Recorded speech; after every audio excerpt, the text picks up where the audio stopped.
नाज़रीन, इसमें आप बखूबी देख पा रहे हैं, ये डांगी है जो सुइहा और डांगी के बीच में एक 12 बजे के करीब यह हादसा हुआ है। मुझे मेरे एक लड़के ने इस वीडियो को हमको भेजा और वो बोले कि सर यहाँ हादसा हुआ है। असल में ये हादसा हुआ क्या है कि एक आदमी 2 जानवर लेकर यानी गाय लेकर वो बांधने जा रहे थे। रोड के पश्चिम साइड वो अपनी जगह पर थे, वहाँ के लोगों के मुताबिक वो अपनी जगह पर थे कि अचानक गाड़ी कृष्णा ट्रेवल्स पूर्णिया की तरफ से, जो पूर्णिया से सिलीगुड़ी जाती है, वो आई और पीछे से वो उसको ठोक दी। पता चला कि वो गाड़ी का जो ड्राइवर थे वो भी शायद अपने आप को कंट्रोल नहीं कर पाए, जिसकी वजह से यह हादसा हो चुका है।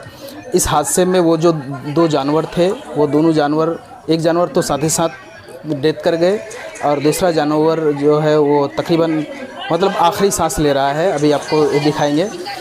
30 और जो शख्स लेके जा रहे थे उनकी हालत बड़ी नाजुक बताई जा रही है। वहाँ के जो लोग हैं उन लोगों ने ये बातें बताई और जो लड़के इसको क्लिक किए हैं वो वही करीबी गांव के हैं। उन्होंने ही इस चीज़ को हमको बताया कि यह हादसा NH यानी नेशनल हाईवे पर हुआ है, पूर्व पश्चिम साइड, जो मनोरा के करीब डांगी बस्ती है। डांगी बस्ती के एकदम सामने, यानी गाड़ी में जो पैसेंजर थे उन पैसेंजर में से किसी को कोई ज़्यादा नुकसान नहीं हुआ है। शायद गाड़ी डिसबैलेंस होने की वजह से एक दूसरे को चोट आई है।